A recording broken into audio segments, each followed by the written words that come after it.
안녕하세요. 이비인후과 의사로 일하는 30대 후반의 여성입니다. 저는 삶이 무기력해지거나 지칠 때 여기 사연을 듣는데요. 사연을 듣다 보면 재밌기도 하고 사람 사는 것이 다 똑같다는 생각이 듭니다. 때로는 통쾌한 사이다 복수가 너무 짜릿해서 하루의 피로가 싹 다 날아가는 것 같기도 해요.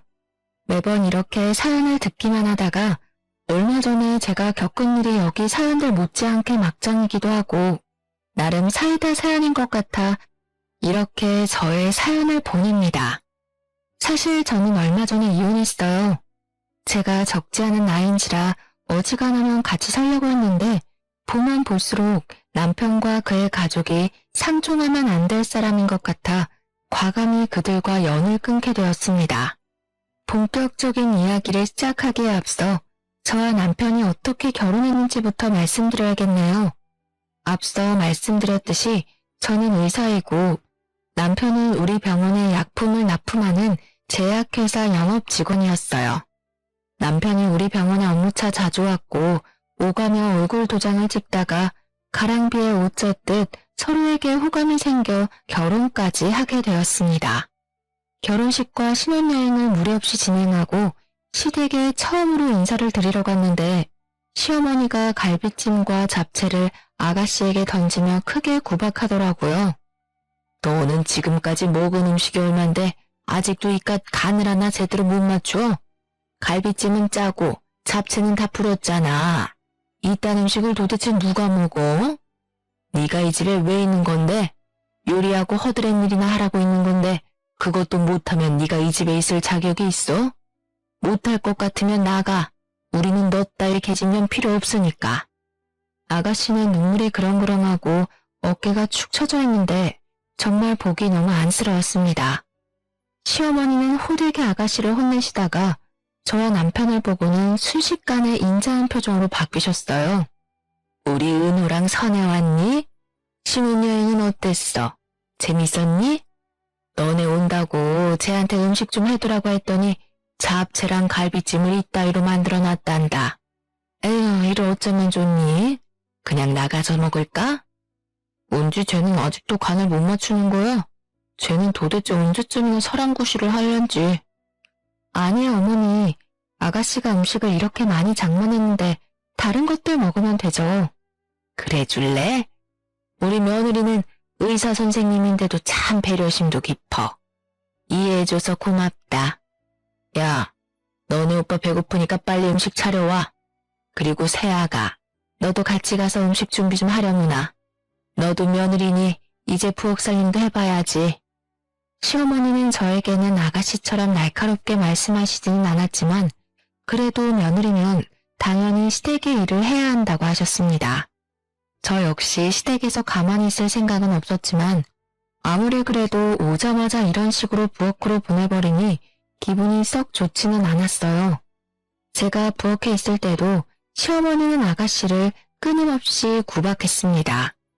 그런 모습을 보며 언젠가 시어머니가 저한테도 저렇게 구박을 하지 않을까 하는 생각이 들었어요. 똑바로 좀 해, 똑바로. 하여튼 손이 느려 터져서는 멍청한 년. 사실 상견례 때와 결혼식 때도 시어머니와 아가씨는 친해 보이지는 않았지만 아무리 그래도 자기 자식인데 이렇게까지 구박을 하는 게 이해가 가지 않았습니다. 저는 아가씨를 도와 어질러진 부엌을 대충 정리하고 상을 차린 후 밥을 먹으려고 자리에 앉았는데 아가씨는 식사하지 않더라고요. 제가 식사를 같이 하자고 권하니 아가씨는 속이 좋지 않다고 하며 방으로 들어가 버렸습니다. 내버려둬. 쟤는 원래 우리랑 같이 밥 안 먹어. 그래, 쟤는 신경 쓰지 말고 우리 세아가나 많이 먹어라. 입맛에 맞으려나 모르겠다. 갈비찜이랑 잡채도 없고 상이 너무 부실하구나. 시어머니는 상이 부실하다고 하며 걱정하셨지만 상 위에는 굴비에 밀푀유나베, 낙지볶음 등 음식이 한가득 차려 있었습니다. 이렇게 맛있는 음식이 많았지만 저는 아가씨가 신경 쓰여서 음식이 잘 넘어가지 않았어요. 그래서 제 앞에 놓인 밥그릇에 밥만 대충 비운 후 잠시 화장실에 간다고 하고 자리에서 일어났습니다. 그런데 아가씨 방에서 훌쩍이는 소리가 들리더라고요. 몰래 아가씨 방문을 열어보니 아가씨는 혼자 서럽게 울고 있었습니다. 거실에는 시어머니와 남편이 밥을 맛있게 먹고 있고 정작 그 음식들을 준비한 아가씨는 같이 식사를 하지도 못한 채 우는 이 모습이 이해가 되지 않았어요. 누가 봐도 시어머니와 남편이 아가씨를 따돌리고 구박하는 모습으로밖에 보이지 않았고 저는 이 상황이 너무 불편했습니다. 그렇게 식사를 마치고 집으로 가는 길에 남편에게 아가씨와 사이가 안 좋아 보이던데 무슨 일이 있느냐고 물었어요. 일은 무슨, 남매 사이가 다들 그렇지 뭐. 세상에 남매끼리 사이 좋은 집이 얼마나 된다고 그래. 남매 사이가 어색할 수는 있다고 보는데 아가씨와 너는 어색한 사이를 넘어서서 서로 원수처럼 생각하는 것 같아서. 솔직히 그렇잖아. 아가씨가 음식을 그렇게 많이 준비했는데 어머니와 너나 수고했다는 말은커녕 구박이나 하고 밥도 같이 안 먹고. 아까 아가씨 방에서 혼자 울었던 건 알아? 괜히 왜 또 울고 난리래? 하여튼 가지가지 한다 정말. 아무튼 별거 아니니까 신경 쓰지 마. 남편은 별일 아니라고 하며 저에게 무언가를 감추려고 하는데 보였습니다. 뭔가 이상함을 느낀 저는 다음날 병원에 출근하자마자 아가씨에게 점심때 같이 밥을 먹자고 연락했어요. 어제 음식을 너무 잘 먹어서 맛있는 음식을 대접하고 싶다면서요. 아가씨도 오후에 별다른 일이 없다며 만나자고 했고 그렇게 우리는 식당에서 만나 점심을 먹게 되었습니다.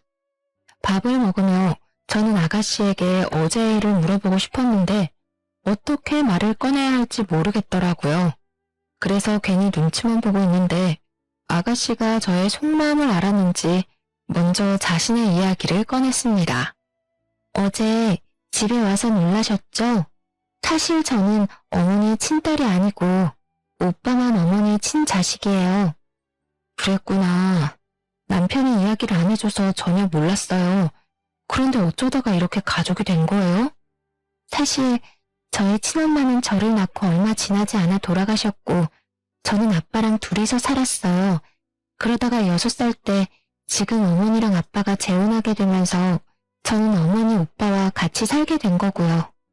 아가씨는 목소리를 가늘게 떨면서 말해줬어요. 기죽은 그 모습을 보는데 어찌나 마음이 아프던지. 재혼 가정인 건 어느 정도 예상을 했지만 아가씨가 그동안 구박을 얼마나 당했을지 가늠이 안 가더라고요. 어머니랑 오빠는 아빠 없을 때 저를 그렇게 구박했어요. 아빠가 저만 예뻐하시고 항상 제게 모든 재산을 남겨주신다고 했거든요. 그래서인지 시어머니는 제게 밥도 안 주고 간식은 당연히 안 주고 한 달에 한 번씩은 제가 괜히 마음에 안 든다면서 저를 불빛이 들어오지 않는 창고에 가뒀고요. 오빠도 그 옆에서 저를 사람 취급도 하지 않았어요. 아가씨는 그 뒤로도 자신이 구박받았던 것들을 이야기하는데 남편도 가담했다는 게 너무 실망스러웠습니다. 결혼 전 제가 알던 사람이 아닌 것 같았어요. 사실 남편은 밖에서는 정말 친절하고 다정한 사람이었어요. 그런데 집에서는 시어머니와 함께 아가씨를 그렇게 구박하고 못살게 굴었다는데 처음에는 아가씨의 말이 쉽게 믿어지지 않았습니다. 하지만 어제 남편이 아가씨를 볼 때 징그러운 벌레를 본 것처럼 바라보던 눈초리며 싸늘한 말투로 말하는 것을 보면 아가씨가 거짓말을 하고 있다고는 느껴지지 않았어요. 남편의 이런 이중적인 모습을 알게 된 후 제가 이런 사람과 평생을 함께할 수 있을까 하는 생각이 들었습니다. 아가씨와 대화를 나누면 나눌수록 저는 남편과 같이 살 수 없을 것 같았어요. 그래서 당장 갈라서고 싶었지만 결혼식 하루 전에 남편의 요구대로 혼인신고까지 마쳤고 무엇보다 아가씨의 상황을 다 알았는데 그냥 이혼하고 모른 척하면 제가 방관자가 되는 것 같은 생각이 들었습니다. 사실 제가 남들이 당하는 모습을 그냥 못 지나치는 성격이거든요. 부모님은 그러다가 큰일을 당할 수도 있으니 그냥 좀 있으라는데 제가 원래부터 그렇게 태어난 걸 어쩌겠습니까? 그래서 저는 훗날 남편과 이혼을 할 땐 하더라도 그 전에 아가씨를 이 집구석에서 무사히 탈출시켜야겠다고 마음먹었어요. 그런데 아가씨는 이제 성인인데 왜 그 집에 계속 계시는 거예요?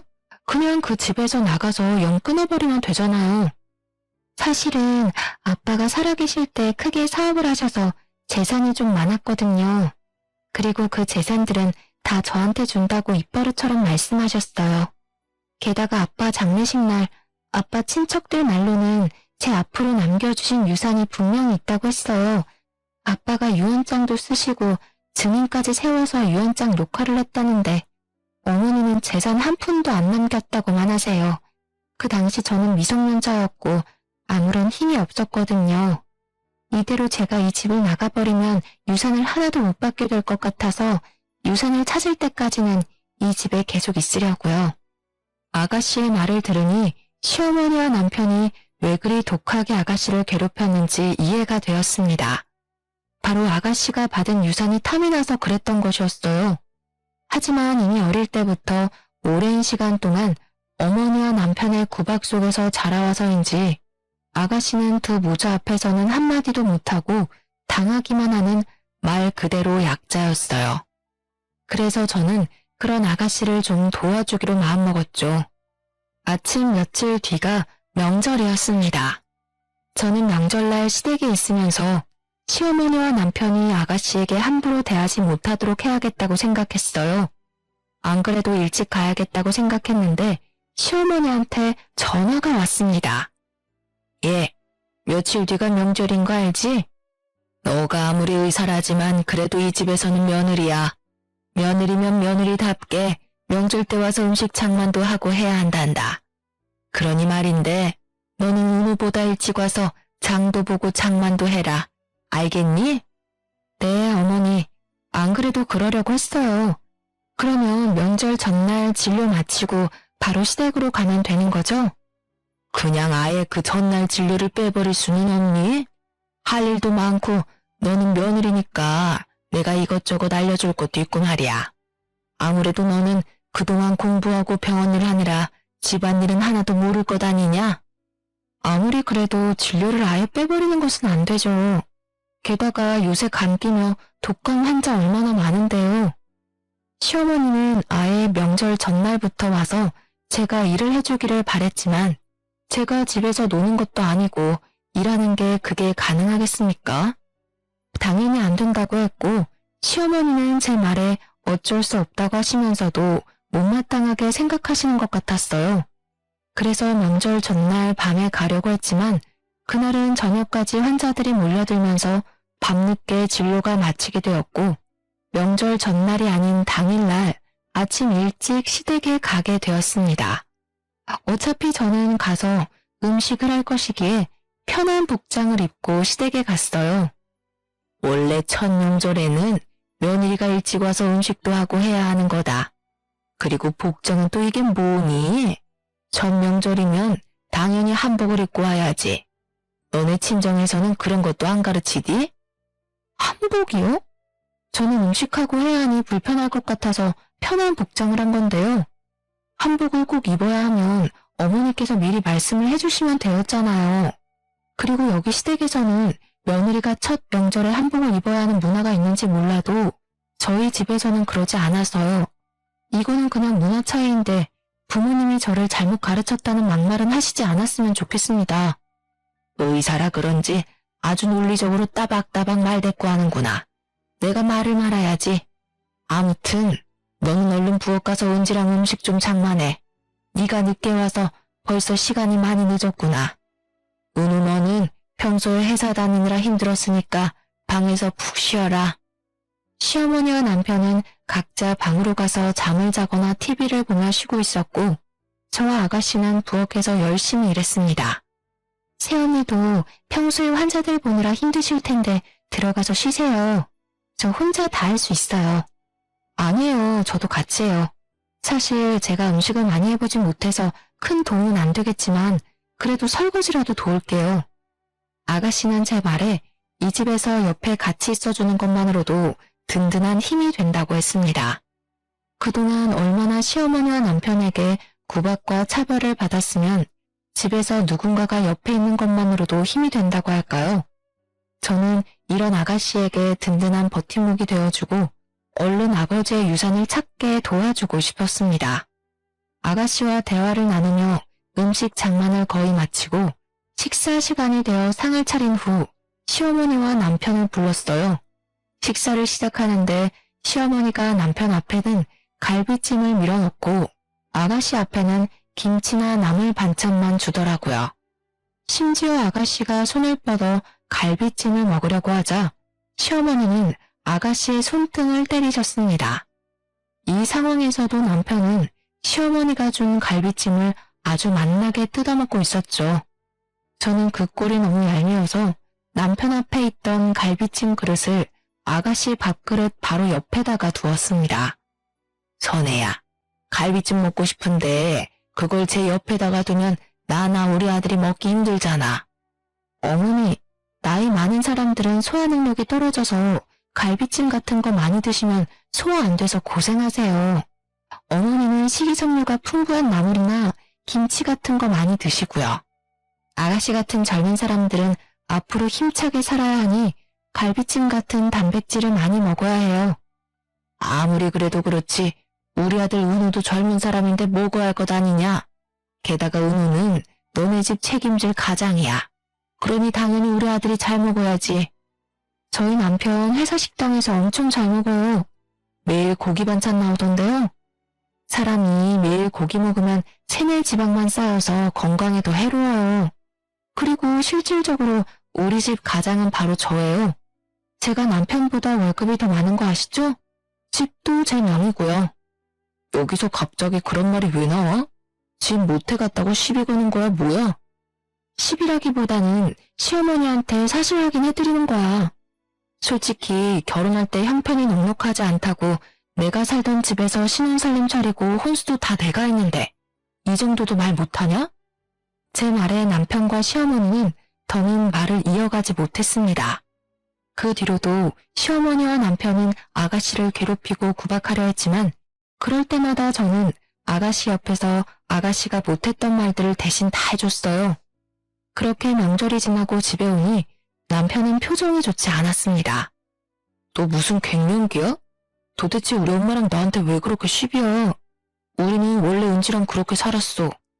원래 그렇게 사람을 구박하면서 살았으니 당연한 거라고. 그게 말이 돼? 정상적인 사람이라면 사람이 사람을 이유 없이 구박해서는 안 되는 거야. 우리가 이러는 이유가 있다고. 사실 은지 걔 우리 엄마 친딸 아니야. 돌아가신 아버지와 엄마 재혼하셨고 은지는 아버지 딸, 나는 엄마 아들이라고. 그래서 이러는 거야. 그러니까 너도 우리 집 일에 자꾸 나서지 말고 그냥 그러려니 하고 살아. 너야 뭐 항상 화목한 가정에서 잘 지냈겠지만 우리 집은 아니라고. 재혼 가정에다가 남매면 서로 친하지 않을 수는 있어. 그런데 친하지 않는다고 너와 너네 엄마처럼 사람을 그렇게 구박하는 건 아니야. 무슨 초딩들도 아니고 다 큰 어른들이 그게 뭐니? 먹는 거로 치사하게 차별하고 말이야. 치사? 우리 엄마가 지금 치사하다는 거야? 와, 너 도대체 우리 집을 어떻게 생각하길래 그런 말을 해? 어떻게 생각하기는 콩가루 집안으로 생각하는 거지 뭐. 그날 남편과 저는 대판 싸웠고 그 뒤로도 계속 냉전 상태였습니다. 저는 솔직히 남편이 아가씨를 사람 취급도 하지 않고 자신의 행동이 잘못된 것조차 모르고 당연하다고 여기는 모습에 크게 실망했어요.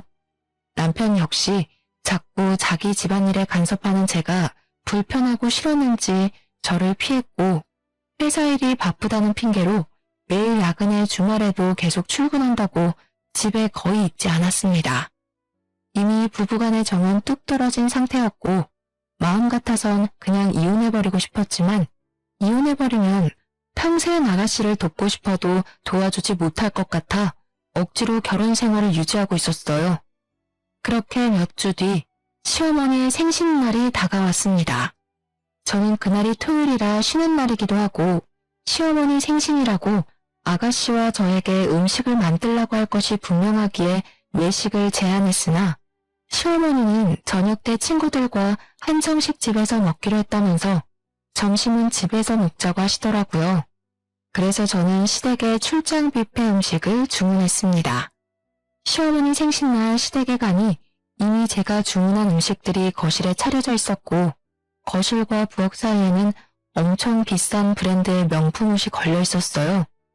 이 옷 엄청 비싼 옷 아니에요? 그래, 역시 너는 볼 줄 아는구나. 오늘 저녁 친구 모임에 이 옷 입고 가려고. 세아가, 내 생일이라고 이렇게 음식들 주문해줘서 고맙구나. 어서 먹자. 이은지, 너는 세연이 잘 만나서 호강한 줄 알아. 음식은 제가 한 것보다는 100배 맛있구나. 입에 맞으신다니 다행이에요. 참, 어머니 생신이라서 용돈 준비했어요. 우리 며느리가 통이 크네. 뷔페 음식도 주문하고 용돈도 주고 말이야. 고맙다. 며느리는 이렇게 내 생일이라고 용돈을 주는데 은지 쟤는 음식도 못해 용돈도 안 줘. 이 집에 얹혀 사는 년인 주제에 뭐 하나 제대로 하는 것도 없으니 이 집에서 아무짝에도 쓸모가 없어. 그럼 우리 엄마가 이 집에서 쟤 키운다고 얼마나 고생했어. 그런데도 쟤는 저렇게 은혜를 모른다니까. 사람이 덜 된 거지. 아가씨는 시어머니의 말에 화가 많이 나 보였습니다. 시어머니가 아가씨를 정성 들여 키운 것도 아니고 그렇게 구박과 차별을 해댔는데 그럼에도 불구하고 일말의 죄책감은커녕 오히려 더 많은 것을 요구하는 모습이 뻔뻔스러워 보이기까지 했어요. 게다가 그 옆에 맞장구 치는 남편의 말 역시 아주 기가 막혔죠. 어머니, 근데 사실 어머님도 이 집에 얹혀 살았던 거 아닌가요? 이 집 돌아가신 아버지가 결혼 전부터 사셨던 집이었다면서요. 그렇게 따지면 어머님이 얹혀 사신 년이 되죠. 아닌가요? 제가 아주 해맑은 표정으로 이렇게 말하자 시어머니는 당황하며 어쩔 줄 몰라 하는 표정을 지으셨습니다. 어머, 왜 이리 당황하세요? 제가 무슨 말 실수라도 했나요? 그런데 어머님, 생각해보면 어머니 아들도 저한테 얹혀 사는 중이네요. 저의 집, 제가 원래 살던 제 집이잖아요. 그 안에 들어간 살림살이도 다 제가 제 돈으로 산 것이고요. 어머니도 아버지한테 얹혀 사셨고 어머니 아들도 저한테 얹혀 사네요? 모자간에 참 잘도 얹혀 사시네요. 너 지금 우리한테 엿먹으라고 비꼬는 거지? 무슨 그런 섭섭한 소리를 하세요? 저는 그냥 부러워서요. 저는 열심히 일해서 돈 벌어서 제 집을 장만했는데 어머니도 그러고 남편도 그러고 남의 집에 잘 얹혀 살고 계시잖아요. 그런 것도 능력이라면 능력이죠. 원래 대다수 사람은 얹혀 살면 눈치 보여서 눈치를 안 줘도 눈칫밥도 먹기도 하거든요. 그런데 어머니도 그러고 남편도 그러고 둘 다 눈칫밥 먹지는 않는 것 같아서 대단하고 부러워서 그래요. 생일날 너랑 입씨름하고 싶지 않구나. 됐고 그냥 케이크나 먹자. 이은지, 너는 어느 정도 식사가 맞춰가면 눈치껏 케이크 좀 잘 나오고 해야지 어쩜 그렇게 애가 둔하니? 그동안 아가씨가 음식 차리고 하느라 고생하셨으니까 제가 케이크는 부엌 가서 잘 나올게요. 저는 자리에서 일어나 부엌으로 향했습니다. 부엌으로 향하는 길에는 저녁 때 입고 가신다던 어머니의 명품 옷이 걸려 있었고 아가씨가 이 명품 옷보다도 못한 대접을 받는다는 생각이 들었어요. 그 순간 저는 왠지 모르게 화가 치밀었고 저는 손이 미끄러진 척하면서 생일 케이크를 그대로 시어머니의 명품 옷에 내리 꽂아버렸습니다. 아이, 야! 그게 얼마짜리 옷인 줄 알아? 너 왜 여기다가 케이크를 던져? 내가 똑똑히 봤어. 어머, 죄송해요. 요새 환자들이 너무 많아서 그런지 가끔 손에 힘이 확 풀리더라고요. 그래서 그만 케이크를 놓쳐버렸네요. 조심 좀 하지 그랬어. 야, 이은지, 너 빨리 안 일어나? 일어나서 얼른 저거 잘 닦아. 얼룩 하나도 안 남게 손빨래 하라고. 오늘 저녁에 저 옷 입고 가야 하는데 어떻게 정말? 어머니, 제가 옷을 더럽혔잖아요. 그러니까 아가씨가 구조할 필요 없죠. 그리고 이거는 명품 옷이라서 세탁소에 맡겨야 할 것 같은데 제가 책임지고 세탁소에다가 깨끗이 드라이클닝 해달라고 할게요. 아, 그런데 여기 앞에 세탁소가 현금 장사를 하시더라고요. 그러니 아까 제가 드린 용돈 좀 다시 주시겠어요? 너는 치사하게 줬다 빼앗는 게 어디 있니? 그럼 어떡해요? 이 옷 보니까 물 세탁도 안 되는 것 같은데. 그냥 세탁기에 돌려드릴까요? 오늘 저녁 때 입고 가시려고 했는데 이를 어쩌나? 제가 명품 옷을 들고 세탁기가 있는 베란다로 가자 시어머니는 안 된다고 하며 어쩔 줄을 몰라 하셨습니다. 결국 시어머니는 어쩔 수 없이 저에게 다시 돈을 건네셨고 저는 그 돈으로 단지 내 세탁소로 가서 시어머니 명품 옷을 드라에 맡겼어요. 그렇게 옷을 맡기고 다시 시댁에 갔는데 시댁에서는 시모와 남편은 화기애애하게 식사를 하고 있었고 아가씨는 제가 흘린 케이크를 혼자 닫고 있더라고요. 그 모습은 마치 어릴 때 읽었던 동화 콩쥐팥쥐의 한 장면 같았습니다. 야, 케이크 잘못 닦으면 미끄러운 거 알지? 힘줘서 팍팍 잘 닦아라. 내가 다 검사할 거야. 그래, 똑바로 좀 닦아. 너가 똑바로 안 닦아서 우리 엄마 다치면 나 너 진짜 가만 안 둔다. 이들의 대화를 듣고 있자니 화가 치밀어서 견딜 수가 없었습니다. 순간 아주 기발한 생각이 들었는데요. 어머니 오늘 생신이신데 제가 옷도 더럽히고 해서 죄송해요. 아까는 제가 말이 너무 심했죠? 그래서 말인데 제가 이 한도 무제한 카드 드릴 테니까 이 카드로 친구 모임에서 계산도 하시고 백화점 가셔서 원하는 것 마음껏 고르세요. 시어머니는 제가 건네준 카드를 아주 기쁘게 받으시며 외출 준비를 하셨습니다. 저와 아가씨는 같이 거실의 상을 치우고 시어머니는 친구 모임에 남편은 거래처 사람을 만난다며 늦게 올 것이라고 했어요. 저는 혼자 신혼집으로 돌아와 오랜만에 집 청소를 하고 있는데 시어머니한테 전화가 왔습니다. 새아가, 지금 나 뷔페에 와서 너가 준 카드로 결제하려는데 왜 결제가 안 되니? 결제가 안 돼요? 이상하다. 그런데 원래는 한정식 집에 가신다더니 뷔페에 가셨어요? 혹시 금액이 얼마나 나왔어요? 친구들이 내 생일 축하해준다고 왔는데 어떻게 그냥 한정식 집에 가니? 너가 마침 카드도 줬으니 그냥 여기 뷔페로 왔지. 지금 금액은 200만 원 가까이 나왔는데 설마 이 카드 한도가 있는 거니? 시어머니는 제가 드린 카드를 들고 친구들을 불러서 인당 20만 원이나 되는 호텔 뷔페를 가셨더라고요. 분명히 카드를 받기 전에는 한정식 집에 가신다고 해놓고서는요. 참 뻔뻔하기도 하죠. 사실은 신모에게 쥐어준 카드는 제가 이전에 잃어버려서 분실 신고를 해놓은 카드였어요. 제가 단골 식당에 놓고 가서 분실 신고를 했는데 바빠서 취소 신청을 하지 못한 거죠.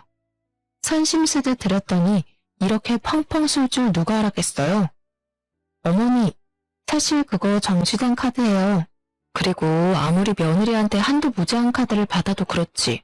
어떻게 그 비싼 뷔페를 갈 생각을 다 하셨어요? 대부분 어머니는 자식들이나 며느리가 카드를 줘도 아까워서 잘 못 쓰시던데. 뭐? 너가 어떻게 이 시애미를 물을 먹일 수가 있어? 내가 친구들 앞에서 얼마나 쪽팔리는지 알아? 지금 200만 원 나온 거 이거 어떻게 하라고? 지금 네가 와서 결제를 하던가. 아유 쪽팔려. 내가 돈 내기로 했단 말이야. 제가 왜요? 저는 그 음식 먹어보지도 않는데 왜 내야 해요? 그리고 지금 저 우리 집 대청소 중이라 못 나갑니다. 어머니 아들 부르시든지 하시고요. 전 전화 끊습니다. 저는 전화를 끊고 한참을 배꼽 잡고 웃었습니다. 사실 시어머니가 저한테는 크게 뭐라고 하신 적은 없지만 은근히 저를 구박하셨기에 시간이 흐르면 아가씨에게 했던 것처럼 저에게도 당연히 그럴 수 있다는 생각을 항상 갖고 있었어요. 게다가 남들이 있을 때는 좋은 엄마인 척하면서 집에서는 아가씨를 그렇게 못 잡아먹어서 안달인 모습을 보며 저도 모르게 좋지 않은 감정이 쌓여 있었죠. 그래서인지 시어머니가 이렇게 쩔쩔매는 모습을 상상하니 왠지 모르게 참 통쾌했어요. 그렇게 한참을 웃다가 다시 청소를 시작하려는데 거실 소파 구석에서 비디오 테이프를 하나 발견했습니다. 생각해보니 저번에 제가 집에 늦게 왔을 때 남편이 소파 밑에서 무언가를 몰래 하다가 깜짝 놀라던데 그때 남편이 이 비디오 테이프를 숨겼나 봐요. 비디오 테이프의 겉면에는 아가씨의 이름이 적혀 있었고 저는 직감적으로 이 안에 아주 중요한 내용이 있을 것 같다는 생각이 들었습니다. 그래서 비디오 테이프를 영상 파일로 복원해주는 업체를 찾아 복원을 의뢰했어요. 며칠 뒤 복원된 영상 파일이 담긴 USB가 제 병원으로 도착했고 영상 파일을 열어보니 사진으로만 봤던 돌아가신 시아버지가 나왔습니다. 영상 속의 시아버지는 모든 재산을 아가씨한테만 물려준다는 유언이 녹화되어 있었어요. 저는 영상을 다 보자마자 바로 아가씨한테 전화를 걸었습니다. 아가씨, 놀라지 말고 들어요. 사실 우리 집에서 오래된 비디오 테이프를 하나 발견했는데 테이프 겉면에 아가씨 이름이 적혀 있더라고요. 뭔가 중요한 것 같아서 영상 복원을 의뢰해서 지금 제가 먼저 봤는데 아가씨 아버지의 영상이었어요.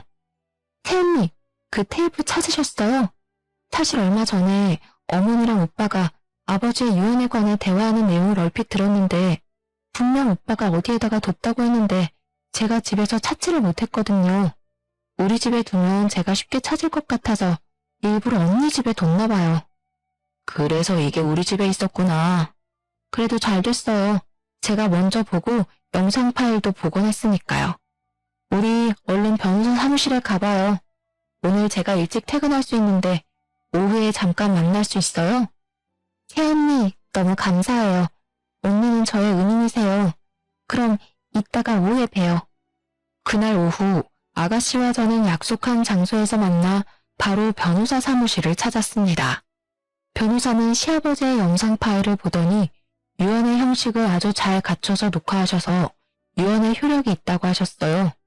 게다가 유산 상속의 공소시효가 10년밖에 안 되는데 시아버지가 돌아가신 지 9년째라서 유산 상속 소송도 충분히 가능하다고 하셨습니다. 1년만 더 늦게 발견했으면 공시시효가 끝나 소송도 걸어보지 못하게 될 뻔했는데 정말 다행이었어요. 아가씨는 당연히 시어머니와 남편을 상대로 소송을 진행했습니다.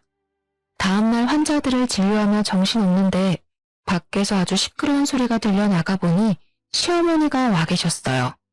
시어머니는 저를 보자마자 제 머리채를 잡아 뜯으려고 하셨습니다. 간호사들은 시어머니를 말리려 했지만 저는 일부러 CCTV가 아주 잘 보이는 곳으로 시어머니를 유인해서 머리채를 잡혀드렸어요. 머리채를 잡은 시어머니는 저의 등이며 팔을 사정없이 때리셨습니다. 야, 네가 어떻게 나한테 그럴 수가 있어? 나 그래도 네가 의사 며느리라고 해서 최대한 대접해주면서 살았다. 네가 아주 버릇없이 말대꾸 할 때도 나 뭐라고 하고 싶은 거 꾹 참았다고. 내가 그렇게 널 아꼈는데 이은지 그 개집년이 뭐라고 어떻게 내 뒤통수를 쳐? 너 이은지한테 유산 상속 소송 걸라고 부추겼다면서? 어쩜 이렇게 은혜를 원수로 갚아? 네가 그러고도 사람이야? 어머님, 저 이렇게 때리시면 폭행죄로 위자료 청구할 건데 괜찮으세요? 저 이래봬도 의사라서 이 정도 폭행이면 전치 10주 진단서도 충분히 끊을 수 있는데 변호사님께 연락을 드려봐야겠어요. 지금 저 CCTV로 폭행에 대한 증거도 충분히 찍힌 것 같은데. 시어머니는 제 말에 멈칫하시더니 CCTV를 한번 보고 손을 내리셨습니다. 일단 사람들이 보는 눈도 있고 해서 시어머니는 집으로 돌아가셨어요. 그날 퇴근 후 집에 갔는데 웬일로 남편이 일찍 퇴근했더라고요. 저는 평소처럼 남편을 무시하고 제 방으로 들어갔더니 남편이 쫓아 들어왔습니다. 나랑 얘기 좀 해. 그래, 솔직히 말해서 우리 은지 걔 재산 탐이 났어. 그래서 그동안 은지 쫓아내려고 구박 좀 했다. 1년만 더 버티면 그 재산 상속 소송도 걸 수 없다면서 그냥 1년만 네가 모른 척하면서 우리 엄마랑 잘 좀 지내면 안 돼? 그럼 우리가 유산 일부는 너한테 따로 줄게. 그러니까 은지한테 잘 말해서 유산 상속 소송 취하 좀 시켜주라. 응? 부탁이다. 무슨 말도 안 되는 소리를 해? 나는 너네 엄마랑 잘 지낼 마음 눈꼽만큼도 없고 너랑도 잘 지낼 마음 없어. 그러니까 내 집에서 나가. 그냥 썩 꺼지라고. 저는 남편을 제 집에서 쫓아내고 현관의 비밀번호도 바꿔버렸습니다. 남편은 집 앞에서 한동안 난리를 치다가 옆집 주민들이 시끄럽다고 항의하자 어디론가 가버렸어요. 저는 남편의 옷가지며 남편의 모든 짐을 다 캐리어에 대충 꾸겨 넣고 이것들을 다 퀵으로 보내버렸습니다. 그런데 남편이 제 손에 급하게 쫓겨나면서 핸드폰을 두고 갔더라고요. 사실 남편은 핸드폰이 2개였습니다. 하나는 일상생활할 때 사용하는 핸드폰이었고 다른 하나는 영업용 핸드폰이었어요. 그리고 영업용 핸드폰은 제가 손만 대도 깜짝 놀라며 잽싸게 가져갔습니다. 사실 평소에는 저 역시 그다지 궁금하지 않아서 확인하려고 하지도 않았죠. 그런데 자꾸 영업용 핸드폰에서 알림이 뜨더라고요. 뭔가 중요한 일이 있나 싶어 확인을 해보니 이 근처에 새로 개원한 성형외과 이름이 적혀 있었습니다. 처음에는 그냥 업무적인 일 때문에 연락했나 보다 했는데 그 내용이 수상했어요. 자기 사랑해 라는 단어를 보았거든요. 저는 핸드폰을 열어 메신저에 들어가 모든 내용을 확인했습니다. 그 내용은 아주 가관이었어요. 그동안 남편은 야근에 주말 특근을 한다고 사실은 그동안 이 성형외과 의사와 꾸준히 만나고 있었더라고요. 게다가 남편이 얼마 전에 영업팀 팀장이 되었다고 하던데 알고 보니 여기 성형외과 의사와 불륜을 저지르며 약품을 더 많이 납품할 수 있었고 이것이 실적으로 인정되어 영업팀 팀장이 된 것이었습니다. 게다가 더 어이없는 것은 이 의사도 남편과 자식이 있는 유부녀였더라고요. 저는 이 모든 내용을 다 제 핸드폰으로 저장을 했고 그렇게 1시간 정도 지났을 때쯤 시어머니가 화가 잔뜩 나서 집에 찾아오셨습니다. 야, 이럴 거면 그냥 이혼해. 나라고 너같이 싸가지 없고 개념을 밥 말아먹는 년을 며느리로 받아들이는 게 쉬운 줄 알아? 그리고 어디서 지금 내 아들을 쫓아내? 이게 어디서 못된 것만 배워서? 어머니, 저 안 그래도 이혼하려고 했어요. 그런데 아무래도 소송을 좀 해야 할 것 같네요. 위자료 두둑히 준비해두세요. 마음 준비도 단단히 하시고요. 저는 시어머니를 우리 집에서 내보냈고 그렇게 저와 남편은 별거를 시작했습니다. 어차피 저는 남편이 없는 것처럼 생활했기에 불편한 점은 하나 없이 아주 편하게 지냈어요. 그렇게 한 달이나 지났으려나요? 병원에 있는데 남편에게 전화가 왔습니다. 전우야, 나 이제 우리 엄마랑 연 끊었어. 그러니까 우리 다시 살자. 아직 우리 서류 정리도 안 했으니까 그냥 다시 예전처럼 너 집에 내가 들어가기만 하면 되잖아. 갑자기 그게 무슨 소리야? 갑자기 어머니랑 연은 왜 끊었어? 사실 어머니가 은지를 너무 못살게 구는 것 같아서 내가 어머니 재산 다 들고 도망쳤어. 어머니한테 잘하는 척하면서 다 내 명의로 빼돌려놨으니까 이제 나 부자야. 우리 그러니까 다시 같이 합치자, 응? 엄마가 더는 너한테 뭐 못하도록 내가 잘 막을게. 그래? 잘했네. 그럼 이제 그 재산 다 나한테 가져오면 되겠네. 응? 우리 그럼 이제 합치는 거지? 합쳐? 합치기는 뭘 합쳐? 너 새로 개원한 성형외과 의사랑 불륜 저지르고 다녔더라. 내가 이 사실 알면서도 바로 너랑 이혼 안 한 이유가 뭔지 알아? 너한테 소송 때려서 위자료 받으려고. 네가 돈 생길 때까지 참은 거야, 이 멍청아. 만약에 내가 소송 걸었는데 돈 없다고 배째면 어떡하니? 이제 너한테 마음 놓고 이혼 소송 걸 수 있겠다. 고마워, 알려줘서. 저는 그날 바로 변호사 사무실을 찾아가 남편에게는 이혼 소송을, 성형외과 의사에게는 상간녀 소송을 진행했습니다. 그리고 동네 맘카페에도 익명의 힘을 빌려 성형외과 의사가 유부녀인데 제약회사 다니는 남자 직원과 불륜을 저지른다고도 글을 올렸어요. 게다가 시어머니는 제 병원에서 저의 뺨도 때리고 머리채도 잡았잖아요. 시어머니한테도 폭행죄로 소송을 걸었습니다. 당연히 저의 모든 증거가 아주 유용하게 사용되어서 남편과 이혼하고 저는 위자료를 두둑히 받았습니다. 남편은 당연히 자기가 다니던 회사에 소문이 쫙 나서 자연스럽게 잘리게 되었고 성형외과 역시 동네에 소문이 쫙 퍼져서인지 어느 날 가보니 문을 닫았더라고요. 아가씨 역시 유산 상속 소송에서 승소하여 아버지의 유산을 받을 수 있었습니다. 이렇게 모든 것이 제자리로 돌아온 후 아가씨가 잠시 저에게 만나자고 연락이 왔어요. 새언니 덕에 제 모든 것을 찾았어요. 새언니가 저를 모른 척하지 않고 도와주셔서 꼭 이 은혜 갚고 싶어서 그런데 오피스텔 하나 선물로 드려도 될까요? 아니에요. 제가 뭘 도와준 게 있다고. 그냥 제 성격이 조금 유별나고 여기저기 참견 많이 하고 다니는 성격이라 그런 거예요. 제가 원래 좀 불의를 참지 못하는 그런 성격이거든요. 그래서 학교 다닐 때도 누가 왕따 시키면 가만두지 않았어요. 아무튼 아가씨 모든 것을 다 찾아서 다행이에요. 이제 그 돈으로 아가씨 공부도 하고 대학도 가고 멋진 남자도 만나서 결혼도 하고 해요. 저는 아가씨의 제안이 너무 부담스러워서 거절했습니다. 대신 앞으로 그 돈으로 아가씨 본인의 멋진 인생을 살라고 했죠.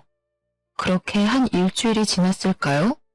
갑자기 우리 병원 건물주가 바뀌었는데 제 병원은 월세를 받지 않겠다고 연락이 왔습니다. 알고 봤더니 아가씨가 우리 병원 상가를 유선으로 산 거예요. 아가씨 말로는 상가에 투자 좀 해보고 싶어서 샀다고는 했는데 사실은 저한테 무료로 임대하려고 했던 것이었습니다. 저는 그런 아가씨의 마음에 너무 고마웠고 그 뒤로 아가씨와 지금까지 친자매처럼 잘 지내고 있어요. 아, 그리고 아가씨는 얼마 전에 대학교 간호학과에 입학했어요. 제 병원에 취업해서 같이 일을 하고 싶다고 하면서요. 아가씨는 오랜만에 하는 공부가 힘들기는 하지만 그래도 아가씨가 원래 공부를 잘해서인지 학교 생활에 잘 적응하고 입학할 때 장학금까지 받았답니다. 남편과 시어머니는 저와 아가씨의 소송으로 모든 재산을 다 털린 후 지금은 집도 없고 직장도 없고 거지가 되어 찜질방을 전전하고 다니고 있습니다. 사실 제가 결혼하고 시댁과 싸우며 참 힘들기도 하고 결혼을 후회했는데 그래도 그 힘든 과정을 지나고 나니 아가씨라는 너무 마음씨도 착하고 멋진 동생을 만나게 된 것 같아 다행이라는 생각이 들어요. 이렇게 만나게 된 인연의 끈을 놓지 않고 죽을 때까지 친자매처럼 서로 연락하고 함께 살아가 보려고 합니다. 저의 이야기 어떠셨나요? 글솜씨가 부족해서 이해가 잘 안 되는 부분이 있다 하더라도 너그럽게 이해해 주시고 재밌게 들어주셨으면 좋겠습니다. 요새 날씨가 일교차가 커서 감기 환자가 많네요. 다들 건강에 유의하시고 그럼 오늘 남은 하루도 행복하게 보내세요. 감사합니다.